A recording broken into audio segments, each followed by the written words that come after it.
2021년 2월 24일 수요일 지혜로운 큐티 생활 시작하도록 하겠습니다. 오늘 말씀은 요한복음 9장 35절에서 41절 말씀이고요.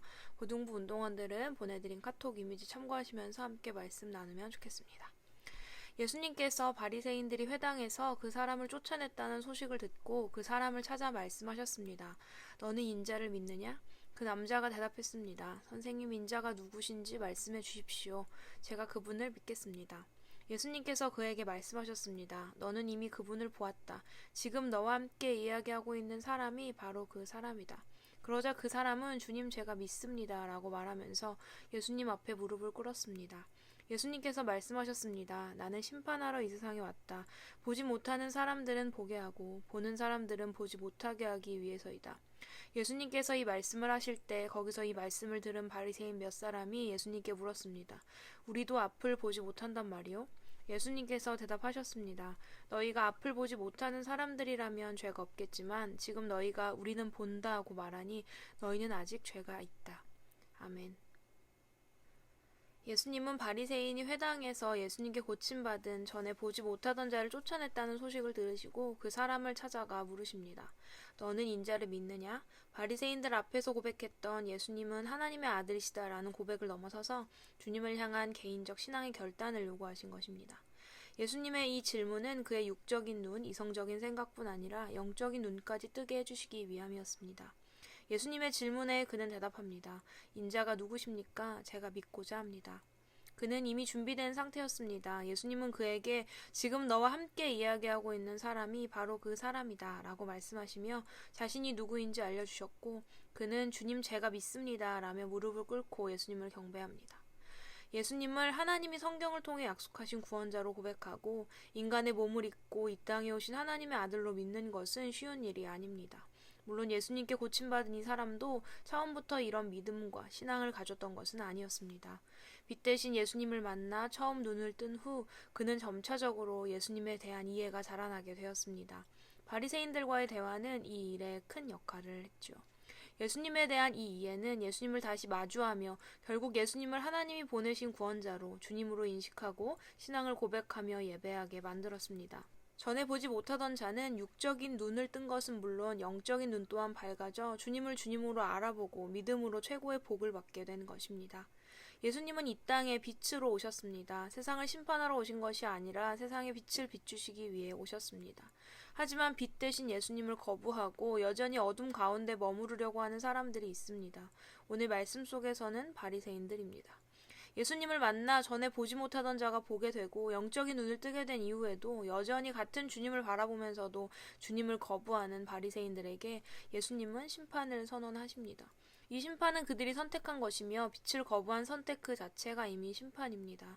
죄 중에 헤매이는 자들에게 네 뜻대로 해라 라며 내버려 둔다면 그 결과는 뻔하기 때문입니다. 예수님은 그들에게 너희가 앞을 보지 못하는 사람들이라면 죄가 없겠지만 보지 못하면서 본다고 말하는 것이 죄라고 말씀하시는데 이런 죄를 죄로 깨닫지 못하고 주님의 빛이 비추어도 알아보지 못하는 영적인 무지함과 어두움이 얼마나 무서운 것인지에 대해 우리는 경각심을 가져야 합니다.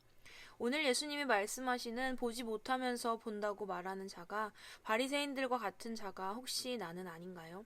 그리스도인 하나님의 자녀라고 말하지만 여전히 영적인 무지함과 어두움이 내 마음에 가득해서 빛 대신 예수님이 예배를 통해 말씀을 통해 나의 주변 많은 것들을 통해 그 마음의 빛을 비추시려고 예수님을 올바르게 알려주시려고 하나님의 온전한 자녀로 거듭나게 하시려고 하시지만 내 고집과 편견, 기준에 파묻혀 죄 가운데서 살아가는 나의 모습은 아닌가요?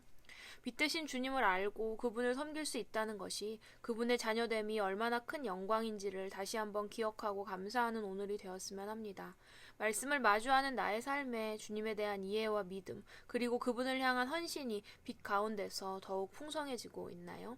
하지만 중요한 것은 이것은 나 혼자 깨닫고 나 혼자 순종할 수 있는 마음을 가질 수 있는 것이 아니라는 점입니다. 나의 어두움과 무지함, 고집, 죄의 습관 등을 주님이 나에게서 몰아내 주시지 않으면 나는 여전히 눈먼 자일 수밖에 없음을 기억합시다. 오늘 이 말씀을 마주한 이 시간부터 주님의 빛을 거부하는 자가 아니라 내 안에 가득한 어두움으로 만족하는 자가 아니라 주님의 빛을 반기고 기꺼이 그 빛에 모든 것을 내어 맡기는 우리 고등부 운동원들의 믿음과 삶이 되기를 소망합니다. 지혜로운 큐티 생활 121번째 시간이었습니다. 보지 못하면서 본다고 말하는 것, 그것이 죄라고 예수님은 말씀하고 계시는데 저의 삶 안에도 이런 모습이 있지는 않은가 돌아보게 되는 그런 묵상 시간이었습니다. 여러분의 삶에도 혹시 이런 영적인 무지함과 어두움으로 가득한 모습이 있었다면 빛으로 오신 예수님의 말씀을 통해 우리의 삶이 변화되고 회복되기를 소망해 봅니다. 오늘의 퀴즈 드립니다. 첫 번째. 예수님은 회당에서 바리새인들에게 쫓겨난 예수님께 고침받은 자, 전에 보지 못하던 자에게 어떤 질문을 하셨고 그는 그 질문에 어떤 대답을 했나요? 예수님이 하신 질문은 그에게 어떤 결단을 요구하시는 말씀이었나요? 두 번째, 전에 보지 못하던 자의 삶의 변화는 어떤 순서로 일어났나요? 세 번째, 하나님의 자녀라는 이름을 가지고 살아가지만 하나님에 대해 잘 모르고 있다는 생각, 하나님의 뜻보다 세상의 기준과 뜻을 더 사랑하는 모습 등을 발견할 땐 언제인가요? 주님의 빛이 내 안의 어두움을 몰아내 주시기를 소망하는 마음으로 느낀 점이나 기도, 회개를 적어보세요.